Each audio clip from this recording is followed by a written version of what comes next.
Blockchain is not always the answer. They think that everything's going to be open and public and transparent and accessible by everyone, but that's not the case. How can we push, on this crypto revolution 100 years in time? Understanding their needs and building something that they can actually use and not try to push on them. Here's blockchain, you got to use it, it's going to be great. I completely agree. We need to talk less crypto and more mainstream. At the time, but being Brazilian and I have been living in the US for 20 years or so, I've always wanted to do something that could be meaningful and impactful to our region. So when I discovered blockchain, I definitely thought that was a technology that I wanted to dedicate myself and start exploring ways to grow everywhere in the world, especially in Latam. What's the main difference between Solana and Ethereum? Nobody owns Solana, the technology itself. If you want to get involved with Solana, it's permissionless, right? You don't need permission from anyone. You just access the repositories that we have available, the documentation that we have available, and you can start building. You can send a WhatsApp message or a mail to someone in, Australia or whatnot, and you cannot send them money. That's just wrong. The technology is there. And allow us to achieve something that benefits humanity and allow business decision makers and the consumer to make the choice, right, of what's best for them. Always thinking how we can make this technology better, right? How can improve it? But let's start from the beginning. What is Solana? Bienvenidos a la Revolución de la Riqueza, el podcast en donde aprenderás que crear riqueza no es magia negra, crear riqueza es una ciencia. En este programa comprenderás que la verdadera riqueza es holística y te daremos herramientas para conquistarla. Síguenos en redes sociales en @JavierMorodo en Instagram, Facebook, Twitter, LinkedIn y en todas las redes sociales. Suscríbete también a mi newsletter en mi página javiermorodo.com, en donde todas las semanas vas a recibir información sobre mercados financieros, negocios, tecnología, well-being, conciencia y también tips para ganar el juego del dinero. Welcome to Revolución de la Riqueza, Diego. Happy to have you here. Thank you so much. Yeah, it's a pleasure. Thank you for having us. No, my pleasure. When I heard that you were coming to Mexico, I said, we need to get him here. So I'm happy to host you. And this is going to be our second episode in English. The first one was with Ben from Senius Capital. And I'm happy to have these conversations that bridge us across technology, across countries, and what I believe will be the future of the world and of the financial system, which will be blockchains. So, first of all, would love to hear your story. I know you're Brazilian, but walk us through your story. Sounds good. Yeah, I don't know how far back you want to go, but as far as you can.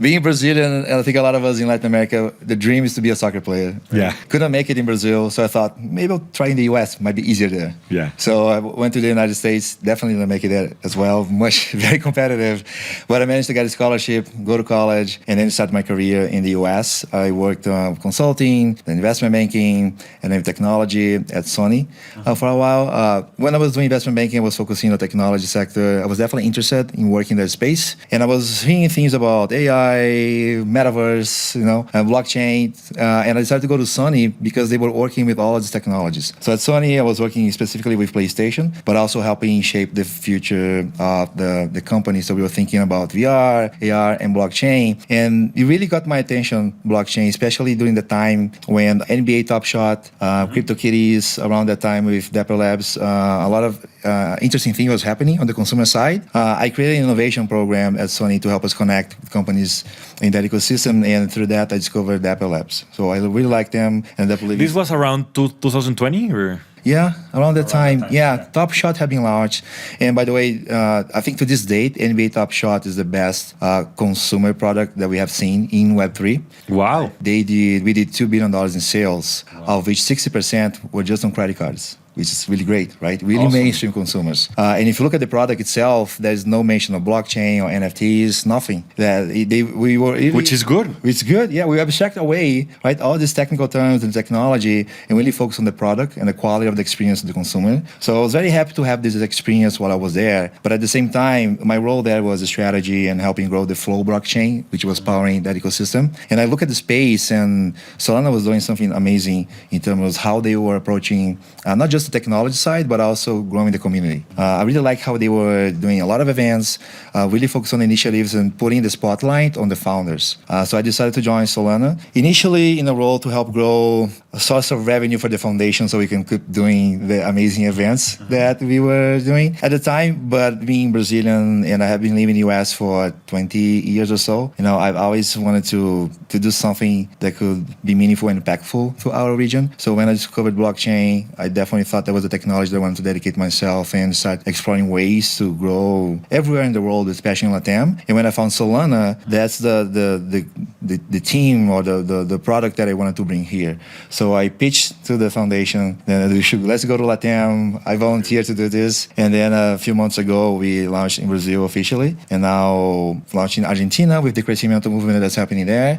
And I'm here this week looking for folks to give us support. To launch in Mexico. Yeah. Absolutely amazing. And obviously, this is really important. But walk us through, how does this work? Because, I mean, Solana is an open source technology. I know there's a foundation, but if you want to work in Solana, how does that work? Yeah, that's the beauty of Web3, especially the ecosystem that really focus on the ethos of Web3. Nobody owns Solana, the technology itself. There are two organizations from our side that are involved with maintaining the ecosystem and the chain. The Solana Foundation is a non-profit organization based in Zurich, and our role is really to support the ecosystem, right? If you want to build on Solana, if you want to help us grow our community globally, there are resources available, and we are there to support you. Then there's Solana Labs, which is the for-profit arm that incubates initiatives, but we then, once they grow and are large enough to be independent, we spin them out and become independent organizations in our ecosystem. So we have these two organizations. If you want to get involved in Solana, it's permissionless, right? You don't need permission from anyone. You just access the repositories that we have available, the documentation that we have available, and you can start building. But if you need support, there are many resources from the foundation available, and I'm happy to walk through some of them. And we want to make them, especially my role, is to bring more and more resources to LATAM in the next few months. Exactly, because what you need to do is actually, it's the chicken and the egg, right? You need to create awareness, and you need to give them the tools so that people can build on top of these things. But how does this work on a daily basis? We try to find partners in each of these regions. For example, we work with a community, a DAO called Super Team. They started in India, they're in other countries now. We launched one in Brazil earlier this year. We are looking for possibly launching one in Mexico and Argentina as well. And Super Team basically find local folks that want to help us grow, and we give them a grant to create educational programs, hackathons, workshops, grants for teams that are building on Solana are also distributed through this channel. But Super Team is not the only path there. You can also work directly through the foundation. There's a grants website where we, make resources available, or reaching out if you're an enterprise partner or on the government side, working directly with folks in the foundation like me. We can help you navigate and access resources to start adopting Solana. And how can you find these super teams, or if someone is interested in, hosting one of these events or getting involved in Solana, how can they do that? In Latin America, you can look for Twitter is a good place where we have Super Team Brazil. So x.com/superteambr. Okay. You can find the Brazilian page, and there's a Discord channel there where you can access and meet the community. In Mexico, we actually have a Discord set up. So it's Super Team MX. Okay. Join the Discord and connect to the team there. I also can make my information available for folks who want to reach out to me directly. I would say those are the main channels right now for LATAM. And also going through the foundation website, there's a grants website where you can reach out if you have something specific. And we also have earn.superteam.fun. And I think we can make all these links available to you. Yeah, we'll put them all in the description of the podcast. This is a great platform that we created, which posts not only grants that are available through Solana, but also our partners in the ecosystem, but also job opportunities. And when I say job, both full-time jobs and projects, bounties, right? Which is very common in this in Web3. Yeah. Right now, we have over 1,000 projects and bounties listed there. For Brazil, Mexico, Argentina, we have dedicated funds. That's where you can find some things that we are looking for, but you can also send a proposal. And we are looking for not just developers, but also marketers, folks in business development, creators. It's very huge right now in our ecosystem. For folks who follow the Solana Twitter page or the Super Team global Twitter page, you're going to see a lot of high quality content being created, not by us, by our community, and through grants that we provide for them. That's the beauty of the digital ecosystem we live in. But let's start from the beginning. What is Solana? It's a beach in California. It's true. So one of our founders, Anatoly, he was working in San Diego at the time for Qualcomm, and they used to go surf on a beach nearby called Solana Beach. That's where the name came from. But yeah, Solana itself is a blockchain. I would say it's a third generation blockchain. So it's the first one, let's say it's Bitcoin. The second one, Ethereum. And then the third one, Solana, and many others who came into the market to help solve scalability and costs related to Ethereum, so that we can take this technology, to the masses. So we say that Solana is the blockchain for mass adoption. That's our, let's say, a tagline. We are the fastest, the cheapest, the most economical, and today the most used blockchain by number of transactions and also by number of active wallets. So by number of transactions, we have had that position for a while, but recently we have become, based on some sources, which we also make available to the audience, about 30% share of the active wallets in the ecosystem. And why? So the question is, okay, great. How did you achieve that, right? Yeah. I think there are two focuses that we had. The first one was on the product, trying to create a really high performant blockchain that's flexible enough for anyone to create any type of application and also accessible. And I can share a little bit more about each of these components. And then the second focus is on the community. Really allocating resources to help us identify and grow some of the best founders and give them anything that we can to support in their journey, right? The technology is important, but it's not enough for you, to launch a business. Our vision is not just the use of blockchain, but creating solutions that actually solve problems in the real world, right? In order to get there, we need, companies that can be self-sustainable. Yeah. And how can you, that sounds great, obviously, but how can you achieve those things, right? How can you have like the best technology, the best product, and also the largest community? So what's the master plan, I guess? Yeah, it's, so our vision is to have less and less of influence in the ecosystem and allow the community to really to take Solana over. When I say us, the Solana Foundation, right? Yeah. We are at a point right now that say that foundation is becoming less important and the community is really taking ownership and taking the technology and the growth of the ecosystem by themselves. So Super Team is one example. We are in 11 countries, maybe we'll be in 15 in a few more. And, they receive a grant and they go and figure out what's the best way to help us allocate capital to achieve the growth of our ecosystem that way. So I think the lesson here is that we are not just building decentralized technology that anyone can use, right? Is the approach to growing the ecosystem. It's also decentralized. Also decentralized. We cannot do everything, and we don't want to do everything. Otherwise, you're going back to where the old model. The old model, yeah. So it's really finding great leaders, folks who are builders, right? And when I say builder, it's not just a founder. Founder to me is someone who starts something. You need more than that, right? It's not about just starting. You really gotta take that initiative forward and have the hustle, and the drive and the passion to build more than an organization, but a community around it. The cool thing about what we're building now, all of us in Web3, is that we all are invested not only with time, but also resources and want to be financially rewarded by that. And I think we can accomplish this in a more fair way, in the way that Web3 works, right? Aligning incentives to the tokens, airdrops, and really just wanting to see this thing grow. Yeah, I think that's beautiful. Aside from the technology, the alignment of incentives is just great. You walk the talk because you're building and you're earning as you are working. So that's just beautiful. But from I guess technical or a product perspective, what's the main difference between Solana and Ethereum? Yeah, and I mentioned earlier there are three areas that we can cover here: is the performance of blockchain, the accessibility, and the flexibility. So in terms of performance, one of the key differences is that in Solana we have parallel transactions, right? In Ethereum, think about a burger joint. It's one server, right, serving everyone who's on that line. And it's a popular burger joint, so the more people you have, you only have one server, one at a time, right? Solana, the idea that we had is that, let me go back to Ethereum for a second. And then there's scalability solutions, right? Ethereum, okay, let's make it easier. Let's open another burger joint. But then you open another burger joint with just one server again. So you're going to unload some of the action there, but you still have one person serving everyone else. Right. Solana does parallel transactions, which allows us to have multiple servers, and each one of them can serve a specific product that you're looking for. So if you just want to order a burger, you go on this joint, on this line. If you just want to order a drink, a milkshake or something, right? That helps to streamline and process transactions more quickly. That's a very, high level way of explaining one of the ways that we do parallel transactions, but that's one of the features that allow us to be faster. ZK compression is another one, right?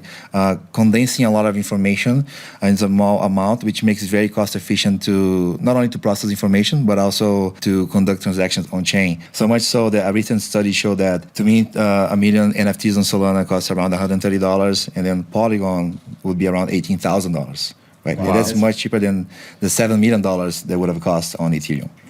Okay. And we have So orders of systems- magnitude. Orders of magnitude. Today we're doing about 1,000 transactions per second, which is on live right now. If you go to our website, you can see 1,000 transactions per 1,000 second. at least, 1,000 to 3,000. And what's yeah. how many transactions per second in Ethereum? 20. 20. 20 or and, so, and and then- Visa, because it's always like the benchmark, right? The Visa and the MasterCards. Yeah, I think it's if not. So we were created going back to what is Solana, right? Blockchain for mass adoption. Okay. Yeah. The vision was to be faster than Nasdaq. Nasdaq does 500,000 transactions per second. 500,000. Yeah, Visa's, if I'm not mistaken, is 50,000. It's in that range. I actually have a slide about this, and I always All right. forget because I focus on Solana, right? No. Yeah, It's Solana and Nasdaq. that's what you need. And, That's more work. Yeah, Solana on lab test initially we was designed to do 750,000. We're not there yet, but I mentioned we are doing 1,000 right now, and we are launching a second validator client called FireDancer in partnership with Jump Crypto and others in the ecosystem. That's going to be it's on testnet, one of the versions, and then going live earlier next year on lab tests at 1 million transactions per second. If we do a fraction of that, even at 10% of that, which I believe is going to be way more than that, it's a massive improvement already of what we already are doing. So, when you look at studies from Circle, for instance, and from Visa, who chose to use Solana for a transfer of $1 USDC on Solana is about 400 milliseconds, right? That's a fraction of even a PIX payment from Brazil, which is super fast, by the way, Web2. Yeah. A PIX is between 5 to 10 seconds, so that's about almost 25 times faster than a PIX. Our benchmark is, of course, other chains, but also it has to be the Web2 world, right? Exactly. In order to get folks to adopt what we're creating here, in the industry in general, it has to be orders of magnitude better of what they experience right now. So if you do the same, yes, fine. Maybe there are other benefits that we can offer there, but it has to be much better. And better for most folks is cheaper, faster. Yeah. Yeah. So, in your perspective, and I don't know if you can share this from a Solana Foundation perspective, what's the end game? Like, what will Solana be useful for? Great question. I think right now we are seeing a strong desire for payments because it's so much cheaper. So we talked about the speed, right? In terms of costs, transactions on Solana, regardless of the size, is about fractions of a penny, right? Super, super cheap and consistently cheap, not a few cents now and no then gas. 10 later, no gas. Yeah. So for payment providers are really starting to adopt us. So Visa, MasterCard, Stripe, PayPal, stable coins are also really taking off in our ecosystem. I would say that Solana is really becoming the de facto choice for payments, right? And that's super important because it powers our economy. It's everything. Now, we want it to be used for anything that makes sense, and I think Solana makes a lot of sense for anything that requires high volume and low cost. So video games is also another area that we are seeing a lot of interest. I worked at PlayStation for a while, and I remember having conversations about blockchain at the time, and it was dismissed as you would expect in an incumbent. But there are games such as Star Atlas, amazing high quality games. They're doing, at one point, I think they were doing 5% of all transactions, if not more, on Solana. So it's another use case that is very tangible, and we are seeing already getting a lot of interest. Another area is new things that blockchain is going to enable, because video games, payments is pretty much evolving what we already know, what we used to, and they're important. They're part of the financial infrastructure, entertainment. But new use cases such as decentralized infrastructure is really interesting, allowing us to better use the resource that we have around the world to achieve our goals. So one example of that is Hive Mapper. It's you can pretty much, it's Google Maps decentralized. You can put a camera on your car. It can be an Uber driver or someone who drives a lot. You want to be able to better monetize your car in your time. You start mapping out the world, and you help create a new map of the streets. And what's really cool here, I don't know, in my experience traveling around Latin America, Google Maps can be, even Uber is not always up to date. Misleading. It's misleading. Yeah, absolutely.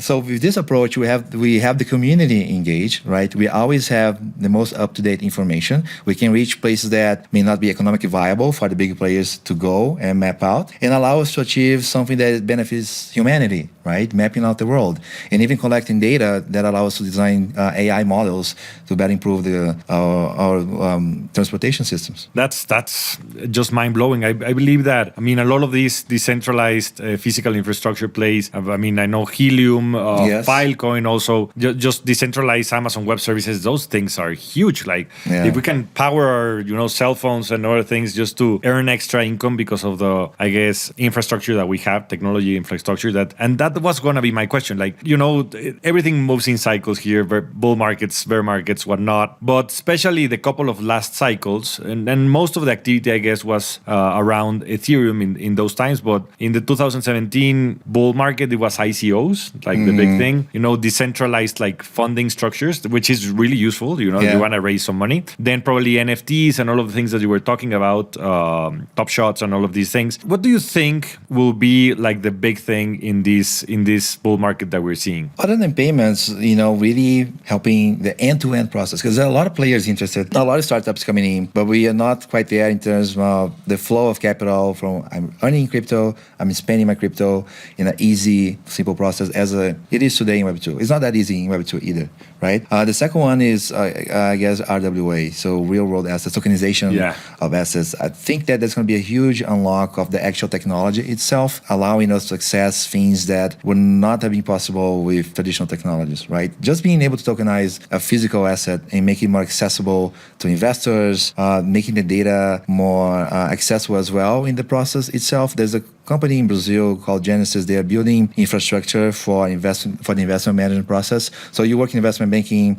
I'm sure you're familiar with the process. Excel files everywhere and update here and there and what happened and make a mistake. Blockchain can allow us to have a much more reliable process for this initiatives, especially in the financial world, right? And I believe then by streamlining the process, reducing the costs, reducing the risks, we can offer higher returns to investors, or at least have capital be allocated and to more productive things other than paying for mistakes that happen in the process itself. Yeah, no, I agree. And you're seeing all of these things. You were talking about Visa and Stripe and all of these guys. Also, I guess, bridging the non-crypto world with the crypto world. And to be honest, we need to take the crypto part off, right? Yes. Just talk about payments and how these things are useful. It's always been kind of mind-blowing to me that you can send a WhatsApp message or a mail to someone in Australia or whatnot, and you cannot send them money. That's just wrong. Like, I mean, the technology is there. It's just, I guess, a matter of developing the technology and also of creating awareness around the technology and shying away from the things that are misleading and just make them useful. In this sense, what's your view around all of these blockchains? Because I mean, there's a lot of talks and whatnot. Do you think that Solana is going to eat the world, or do you think that we're going to live in a multi-chain ecosystem? No, we all want to be multi-chain. I hope we all do, right? The idea of being a maxi is, okay, it's beautiful in one sense that we have these passionate folks, a little bit of tribalism in the industry, right? It's helpful, like cheering for a soccer team, right? Exactly. But we want the sports to win. We want people to be healthy, practice sports, and there's a bigger goal above everything else. Definitely, even if Solana could be the biggest players and dominate the market, we don't want that, right? That would not be good for Web3, would not be good for the bigger vision that we have here. What I do want is that the initiatives that we have, such as launching a phone, that's crazy, right? Investing in launching our own phone, being bold enough to move the market forward. I'd like to see everyone else doing that, having the balls really, right, to help us move the industry forward, right? People say it's early. It's not that early, right? Come on, it's been around for a decade over, right? It's time for us to start pushing more. And I do believe that each ecosystem has a vision and has pros and cons that it can offer. I'd like us to see creating more ways to be interoperable and allow business decision makers and the consumer to make the choice, right, of what's best for them. And we just make it available in the most efficient and cheapest way for them to achieve their goals. Yeah, and talking about those things, I mean, there's obviously trade-offs, right? And the scalability issue is not as simple as it seems because there are trade-offs. And one of the criticisms around Solana that it is that it's quite centralized. So what's the counter of of that argument? Yeah, that's an interesting argument. I think that comes from, so if you look at the Nakamoto coefficient, right, it measures the centralization of the validators of a chain. We have one of the highest one. Until recently, it was the highest by far. Now it has changed a little bit, but it's still, we are, when it comes to infrastructure, one of the most, if not the most decentralized. Then it comes another aspect, which is, okay, the technology is one aspect, but there's also the political side and the ecosystem building side, in which, I was mentioning earlier, our vision is to have less and less of influence in how the ecosystem grows. That's why we empower and create communities such as Super Team to lead our growth. Solana is not opening offices anywhere in the world. We have an office in Zurich, and that's it. Solana Labs has an office in New York and San Francisco, and that's it. There's no office in Brazil or Mexico or Asia, right? We look for partners really to adopt the technology and build it. And a funny thing, when I joined Solana, coming from the Apple Labs, I was like, okay, what's the plan for NBA Top Shot? When we're going to build it, right? To show like the mainstream product that was created on Solana, because we got to have a proof of concept, right? To prove the chain. And I respect the vision was that, no, we let the community build it. We offer the resource, we help them grow, but we're not going to create the Solana product, in that case, a mainstream type of product. We do incubate a few things, so we created Metaplex, a standard for NFTs. But once it became big enough, we took it out of our control. Same thing for the fund, for instance, like Saga is a Web3 fund. It's called the Solana Fund, but it works with any ecosystem, right? We created this for Web3, and it works as any other fund that has some benefits of Web3. But right now it's in the Solana Labs, and the vision is that if it becomes big enough, it can become its own independent entity, right? Out of our control. So that's how we see the ecosystem evolving and how we plan to supporting the growth in a more decentralized manner. So to answer the question, I would say that Solana is one of the most decentralized, not only in the infrastructure side, but also how we grow the ecosystem, how we allocate capital, right? We are giving these grants to folks who believe are best positioned to lead our growth around the world. Yeah, and that makes a lot of sense, not only because it's a decentralized technology, but because, you're basically incentivizing, armies of people and of builders, especially. I'm actually in the fund in Revolve Capital, the one I was telling you about, that I'm a general partner with a few folks that I really admire. We actually invested in the fund that's called Colosseum, which is an accelerator of the Solana ecosystem. And basically, it's like the Y Combinator for everyone that's listening. It's like the Y Combinator of Solana projects. Right. In that sense, like, what are the projects that that are being built on Solana that get you most excited? There are many, and I'm glad that you mentioned Colosseum and the global hackathon that we have. That's one of the biggest source of, one of the best approaches that we have had to identify and launch new projects in the ecosystem. By the way, the second edition of the Global Hackathon is happening right now. It was announced and it starts officially September 2nd. And then submissions are due by October 7th. And then the winners are announced on October 31. To help bring more attention to Latin America, we are launching Copa America, a startup competition, Web2 focused on LATAM. It's going to run in parallel with the Global Hackathon, but then we're going to take the final list and send them to the global one for a chance to win I think it's almost $1 million in prizes, plus going to the accelerator that you invested in. But the cool thing about our edition, right? Latinos, I think they know how to have more fun and do things in a more entertaining way. We're going to select, when the submissions are due on the 7th, we're going to select the 16 best teams from Latin America and have a tournament-style competition that's going to be transmitted live on Twitter. So it's following a similar traditional, soccer tournament with quarterfinals, semifinals, and the final announced by mid-October. And we're going to allow teams to pitch live, right, in a Shark style. And then the audience can watch it, follow the teams, and even bet who is going to win. So the idea here is to engage more of the mainstream consumers to watch this and learn, because in each of these live transmissions, we want to share about the business model, the product itself, and do so in educative way. So yeah, that's, I guess this is brilliant. You need to hack yourself, or the Solana Foundation and all of this movement forward. But what would, like, in your opinion, how can we push, this revolution, this crypto revolution, 100 years in time? Like, what do we need to do as a society? And what are you doing?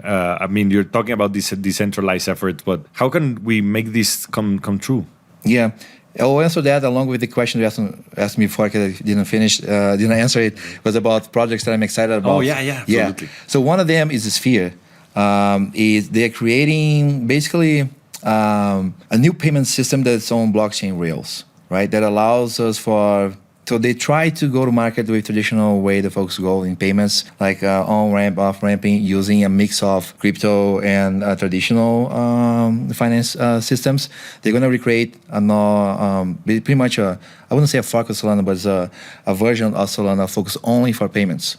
Right, and really use all the benefits that we have, fully use the benefits of Solana, and in a way that is easily accessible for partners in the ecosystem. So I think the use case that we need to see and how we're going to push this industry forward is by solving these big problems that we have and not creating more and more solutions for ourselves who are in the space, right? Not another farming thing or another NFT collection or whatever for folks in our bubble. Yeah. It's really figuring out, starting with the problem that we have in the real world and then solving with the right tools. And blockchain is not always the answer, right? And I think we need to be realistic and understand when it makes sense, when it doesn't make sense to use it.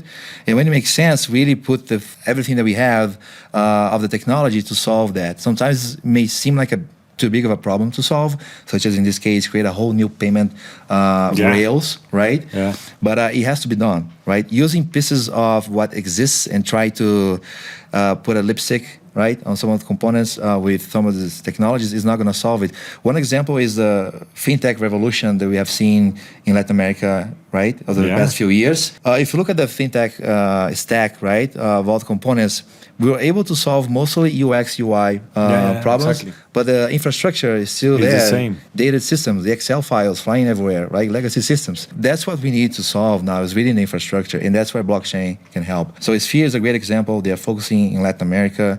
Genesis from Brazil, who is also creating this new infrastructure for funds management. It's really the non-sexy things, right? Blockchain, I think the biggest impact is going to be done through solving and on the infrastructure side. Consumers are going to feel it on the experience that they're going to have based on speed and lower costs, but it's not going to be the click here and I drop there that we have been seeing over the past, few years. Yeah, I guess I completely agree. We need to talk less crypto and more mainstream and just make crypto useful, because when you start solving these things, that's when adoption is going to come. Not the other way around. Not pulling in people, but pushing out technology. Yeah. When does it make sense to build on blockchains or crypto technology, and when doesn't make sense? It's a great question. I think there was a study that was done for one of the big consulting players not recently, but since the beginning of this, and about 80% of the projects that they analyzed on the enterprise side, blockchain made no sense, right? Using just internal traditional technology was regular enough. Databases. Yeah. And one example that I see a lot is the loyalty programs, right, that companies do, but they maintain that within their own ecosystem itself. Blockchain makes sense when you're going to have several players interacting across different systems, right? And we need a common ground, a common platform in which they can all work and need to trust each other, trust the data. So those cases, I would say usually more bigger, more complex cases in which you have several players involved. Doesn't mean that it has to be a global network, right? But even within a country, or when you're going to issue a mortgage loan, for instance, I was looking at a scheme within a single bank. It's impossible to understand what's happening, right? Just to issue a mortgage in a single bank, the number of steps and processes and folks involved. So you can imagine how complex that can be as the company grows, more issuances are done. So in those cases, blockchain helps simplify the process within the organization, right? And you can do it in a private manner. I feel a lot of times that I have conversations with folks in the enterprise side who are new to the space. They think that everything's going to be open and public and transparent and accessible by everyone, but that's not the case. You can have a private blockchain, right? That you can use within your organization and suppliers and partners that you have there in a more controlled manner. And then slowly you can evolve that to a hybrid model, private and public, and eventually there are components that you may want to have in the public side. Yeah, people need to be cognizant of these things, and I guess, for instance, international payments, it makes a lot of sense. Like, you need that shared layer, and obviously even Swift and all of these technologies were built, 50 years ago, and things have changed a lot in 50 years. 50 years ago, there was like slavery in South Africa, like all of these things. So the world has changed, and technology has not changed, and we really need to be aware of these things and cognizant, because it's a completely different world, and now we have the technology, and we need to get the jargon off the table and start talking about things that matter. But changing a bit matters and subject. One of the things that I guess was not a good thing for Solana was all of the FTX saga, right? And all of the apparent involvement that SBF had with the Solana ecosystem or projects. How did you live all of these moments on the Solana Foundation, or the Solana Labs, or the Solana team? Like, what was the other side of the story? I remember being 2008 during the collapse of financial system in the US. I was about to graduate and go to work on Wall Street, and feeling that was really tough. But feeling what happened with FTX, and then not just for Solana, but the entire Web3 ecosystem, and then the fallout of the banks a few months later in the US was a very difficult time. We had just finished our conference, blockchain annual conference in Lisbon. Everyone was super excited, lots of cool announcements, right? And then we started hearing about what was happening with FTX. We were on the way back to the US and whatever, we were going back home at the time. It was tough initially to absorb all that information and understand what was going on and what's the impact that it would have. But one thing I want to make clear is that, SBF and FTX, they invested on Solana because of the technology. Was the only one of all that which they tried at the time that could solve and address the problems that they're trying to solve, of a new exchange that was fast, cheap enough to do all of that. That's why he got involved in our ecosystem, and they invested in several companies, right? Not through us, but directly through them. And that's the scope of the relationship. As a close partner, but not as close, we were not even aware of anything that was happening on the other side. What was truly amazing was how we remain focused in the foundation, in our ecosystem, to really try to help the teams that need the support and liquidity to stay solvent and continue building, right? Because a lot of folks had funds or were dependent on FTX to continue building their projects. So we really rallied internally to find any way in which we could to support the teams in Solana. And it was a very quiet moment for a while. A lot of doubts, is Solana going to survive? And if you look at what happened a few months later, it seemed like it was rebirth, right? Things took off, and people asked me, what happened? What was the secret? What did you guys do? There was no secret. We were just heads down building, right? And helping the teams build high quality products. If you look at the most successful products that we have on Solana today, they all were built during that time, or they were improved during that time, right? So it was a challenging time in terms of staying confident, not just in Solana, but for myself in crypto itself, because I had been there for a few months once that started happening, right? I was new into the space. I had just transitioned from Dapper Labs. But then what I saw happening internally and how closely we work with our teams in the ecosystem and how everyone remains focused on really building gave me more confidence to say that we are not just the most used blockchain, we are the most resilient ecosystem and community in Web3 by far, right? If we survive that, and today we are in such an amazing position, and growing really strong everywhere in the world, I feel like I'll say nothing can stop our community. Yeah, and it's been an amazing ride, like not only from a price perspective, which is the most visible, I guess, but from a transaction and usage perspective. I actually invested in Multicoin Capital from Kyle Samani. He was very convicted in Solana really, really early. I mean, the fund made a killing in that specific fund. That's when I understand it and started seeing, like, what is this thing called Solana? And it took off from 2017, 18, or going forward. But now you're seeing all of these people that were actually really promoters of other and big investors, as Chris Berninsky, which I really appreciate, from Placeholder. And now he's all over Solana, and you've seen this shift in everywhere based on, what you said, like hands down working and, getting things done and shipping product and growing their communities. And I guess the question is like, what drives like this product and what drives technology? It's, I believe, Solana Labs, and how does that work into the ecosystem and the incentives? Like, how does Solana Labs incentivize, developers and keeps on working in these things? Or is it decentralized and people also can contribute to Solana? So if you can walk us through how do you build product? That's a great point. It's a lot especially more now than before, working closely with our ecosystem. Right, we all own Solana. It's an open source technology. We all can build on top of it and other protocols that exist. Right, so I feel like there's this sense of shared ownership for this and for investing our time and resources to make it better. That's why FireDancer, for example, there's a partnership with Solana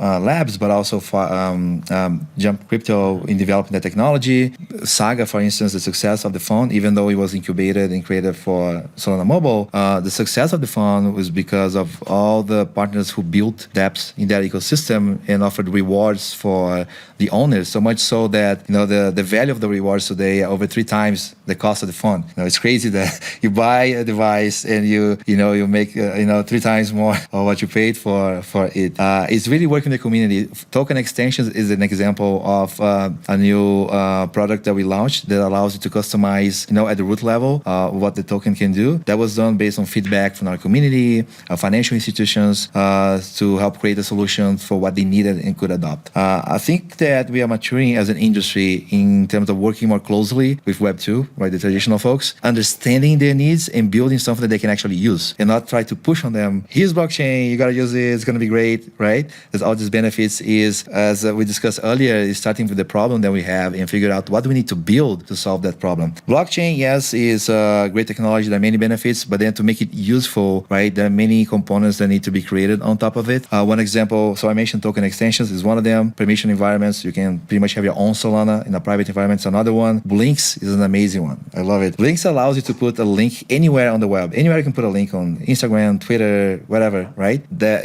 once you click on it, it does a transaction on Solana. So you don't need to bring the user somewhere in an app on another enviment, especially. It's always scary, Yeah. When you interact with these things, it's like, if I put this number wrong, I'm fucked, Yeah. Yeah. We bring the solution to them. And how was this built? The community working with us. So it was not Solana Labs internally, our genius engineers coming up with new product ideas. Is we're working closely with our ecosystem, giving them resources whenever they need it. In this case, Dialect was one of the key partners that we had in developing Blinks. And that's what we want us to see. We want us to, be more of an enabler. And as I said earlier, play less and less of an active role of the ecosystem and let the community lead and guide how we should grow. Amazing. Just to wrap up all of this I wanted to talk a bit about Anatoly. He's a really interesting guy. And if you can tell us about a little bit more about him and his role in Solana. He had the original idea for the technology itself, right, based on his work at Qualcomm. Super smart, talented person. And funny too. If you look at Breakpoint, he was on stage in a costume. Yeah, no, he's super outspoken. Super outspoken. I remember even before joining Solana, just listening to him speak on podcasts and said, that's a really cool technical guy, right? Would have incredible talent. He is more focused on now. So in the foundation, Raj, one of the co-founders, is chairman. Anatoly is more involved, Solana Labs, so more on the tech side. Always thinking how we can make this technology better, right? How can we improve it? What kind of technologies we can adopt? AI is something that we are still looking for to see how we can help improve the performance of the chain, use cases that make sense. But he's our tech visionary, and he's more on the technology side. Amazing. Yeah, and a great surfer, that's what I heard. Oh, that's yeah, why the name came Solana from. Beach, right? Yeah. And just to get people, on the Solana train, I guess, where can they find you? Or if someone is interested in collaborating in any sort of way? I mean, you said the super teams and all of these things. Is there any other way to contact you or someone in the team and, just jump ship? Yeah, of course. So myself, Diego Solana on Telegram. Definitely easy to follow me there. Then there's the Super Team pages for Mexico and Brazil, Super Team BR and Super Team MX. Reaching out to us through, believe it or not, through our main account, the Solana Foundation, Solana on Twitter. Okay. You will get an answer there. All right. We are very much engaged, and we definitely look for anyone who believes in our vision, want to help Solana grow and Web3 grow in Mexico and across Latin America to collaborate with us. We have some initiatives that we're driving right now, but we also want to be able to understand and have our community guide us. What's the best way to allocate the resource that we have, especially not just capital, but also our time to help the growth of the Web3 and adoption of the technology in Latam. Amazing. So Solana is coming full ship to Mexico, and that's great news for the ecosystem and for everyone. And just to end this episode, I asked this question to all of my guests, and is what has been your best investment? And I do this question on a more philosophical, I guess, manner. Starting the day, going to the gym for 20 years. That's my number one priority. That's when I speak with founders and folks, investors, right? Take care of yourself first. Ideally first thing in the beginning of the day, but I know that people have different schedules, but take care of yourself first. That's the best investment you can make, right? This is the only thing that's going to carry through this life experience. So it starts right there. Being in good health, is going to help you be a great father, a great partner, a great investor, a great builder, definitely not only in the gym, but also in startups. So to me, that's the best investment and I love it. If I had the genes or anything that could help me be better performant in sports, I would have followed that path that took me to the US, soccer. But that habit really has kept me healthy and has allowed me to be more productive and happy through life. Absolutely. You always need to take care of yourself first. You always need to pay yourself first. And I do believe that's the kindest thing that you can do in this world, because if you're good and if you're in your best shape and consciousness and intellectual self, that's the best way that you can help out the world and put your dent in the universe. And the beauty in one way is that that's not something you can outsource, right? You can have doctors and coaches and trainers, nutritionists, but you got to do the work to take care of you. So I think the lessons that you have in taking care of yourself and going to the gym, you can apply them more broadly to life. Yeah, the Naval Ravikant, which is a big crypto enthusiast and one of the most persons that I follow, he says that there are 3 things that money cannot buy that you need to earn. Mm-hmm. And one of them is your health, right? Your body. The other one is peace of mind. The other is a house full of love. But you need to be cognizant of these things and work on them. And then, by the way, you seem like you do a great job in the gym. But it's not even the gym. I understand that. If I don't do exercise every single day, I'm not just myself. Like it's a meditation space. It's your own space. Creating your own space so that you can grow from there and then contribute to the world, because exactly that's what we're here for. Well, thank you so much. Solana is coming full force to Mexico, and it's a pleasure to meet you, Diego. Everyone that wants to jump in and help out the Solana team and the Solana ecosystem and help out the world, to be honest, jump in ship, and it's a pleasure. Thank you so much. Appreciate it. Muchas gracias por escuchar. Nos vemos todas las semanas en este espacio. Suscríbete al podcast en todas las plataformas de audio y no te pierdas los nuevos episodios todas las semanas. Ayúdanos a compartir el podcast y generar más riqueza. Esa es chamba de todos. Yo soy Javier Morodo. Búscame en redes sociales como @JavierMorodo, en mi página de internet javiermorodo.com, y suscríbete a mi newsletter, La Inversión de la Semana, para recibir todas las semanas las mejores opciones de inversión. Agradecimientos especiales a todo el equipo de producción. La Revolución de la Riqueza es una producción de Sonoro.